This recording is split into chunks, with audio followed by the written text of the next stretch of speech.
We started the week out looking at Greece. Now it's all about Italy, exactly. And Jim, we're going to break down for people why they should care so much about Italy. I'm going to pull away some of these countries in Europe. All the highlighted countries are sort of on the periphery there where we're concerned about a debt crisis. Take a look at Italy. You've got a $2.2 trillion economy, about 7 times bigger than Greece. And the fear now is the lack of confidence in the ability for that country to pull back from a debt-to-GDP ratio of 120%, which is clearly unsustainable. So, first scenario, if we have Italy implement austerity measures and the market believes it, then what happens to jobs in the United States? What does that mean? Well, that's good news. It means that Europe will not pull us down. We'll continue to grow in the United States, not as fast as we want, but we'll continue to grow. Employers will add jobs, and you will have a gradual decline in the unemployment rate, say from 9% now to about 8.5% in a year. But not enough in terms of creating jobs in this country, but investments, people that have exposure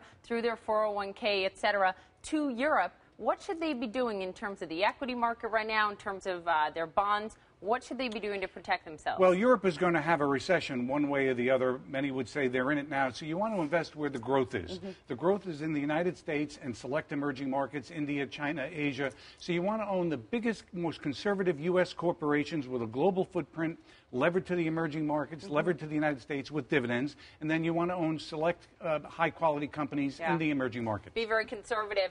Corporations, they've been able to weather this recession better than consumers. You've got record corporate profits for a number of companies. The question is, what would this situation in Italy mean for corporate profits?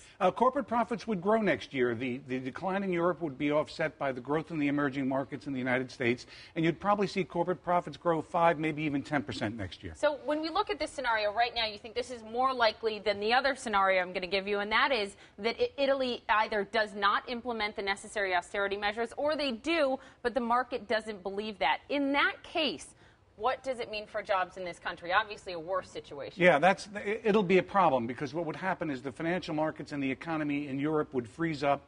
It would blow back to the United States. Corporations would have fear, would not add jobs, and you would not see an improvement in the unemployment rate. And then what do you do with your investments? How much more conservative should you be if this is the case with Italy? Well, you would probably want to have more bonds in that case, more fixed income, U.S.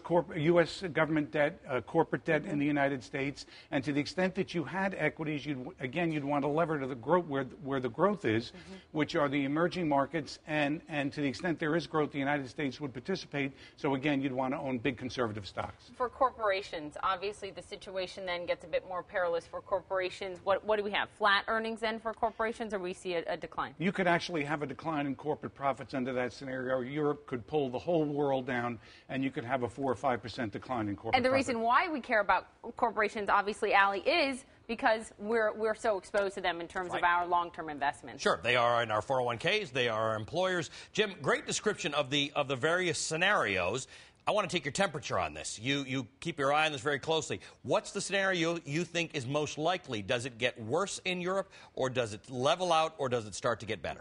I think it will level out. I think that you have technocrat governments coming in now. They're going to build a bridge for the next year or two. I think we will not collapse for the next year or two. But Europe is in a long-term no growth, modestly negative growth situation. So we've got no growth in Europe, slow growth in the United States, and some growth in the emerging markets. I think one important point, Ali, that Jim has reiterated is that the United States tipped Europe into this position, really led Europe on its knees, right, Jim, to get to this point because of our housing crisis. Right. The housing tripped up the whole financial markets worldwide, which exposed the problems in Europe. Ultimately, the problems in Europe would have been exposed anyway, but it would have happened more gradually over time, so it could have been handled better. What an excellent, excellent explanation. Thank you so much for the two of you. We really appreciate that. Jim Awad and Poppy Harlow.